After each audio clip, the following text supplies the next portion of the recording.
Hey y'all, welcome to the guided practice section of today's lesson. Like I said in the previous video, next week these will be getting better with more hands-on examples when I get my document camera in from what I've ordered online. But for right now, just follow along as I read and then follow my model for how I'm going to answer one of the multiple choice questions, because that's how I want you to think about it for the rest of the questions that are after. Civil War armies suffered huge losses in battles like Gettysburg. That was partly because of their military tactics. It was also a result of new technology. In earlier wars, generals had often won battles by attacking enemies head-on with larger armies. Both sides used this tactic during the Civil War, but defenders used several other tactics to fight off large forces. Defending troops tried to find high ground. From there, they could fire down on their attackers. Defenders also dug trenches or deep ditches. They built dirt walls. They took cover in trenches or behind the walls as they fired at the enemy. If attackers had to cross open ground, they would suffer many casualties. New weapons helped defenders. As the war went on, more troops used rifles in place of muskets. Rifles were more accurate over long distances. Now, defenders could shoot attackers before they got too close.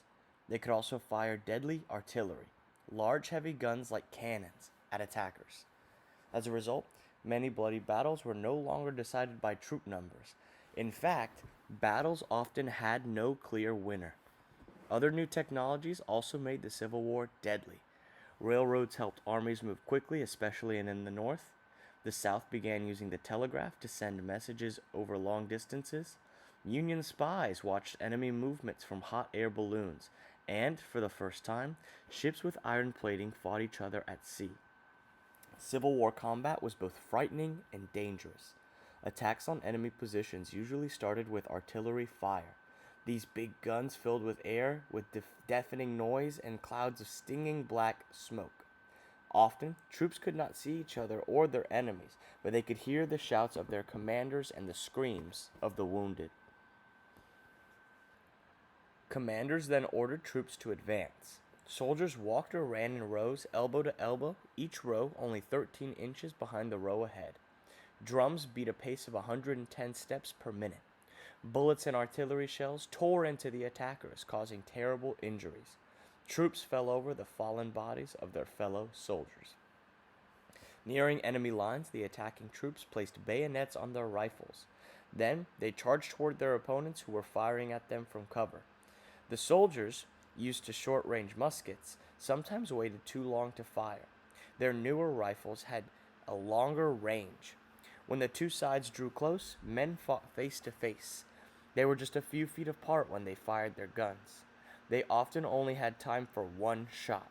Then, they used their bayonets and the butts of their rifles to spear or club the enemy to death.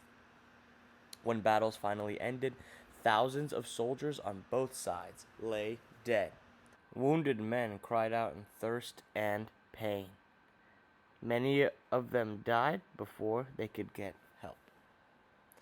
Alright guys, so what you're going to do is you're going to preview each of the questions and then try and find where in the text you can answer those questions. For example, the very first question that's after the reading reads, based on how it was used in paragraph 5, what do you think artillery is?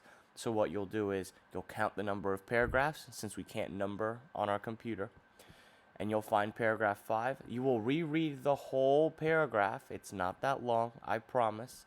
And then you will try and find the word artillery to identify how it's best used by the reading.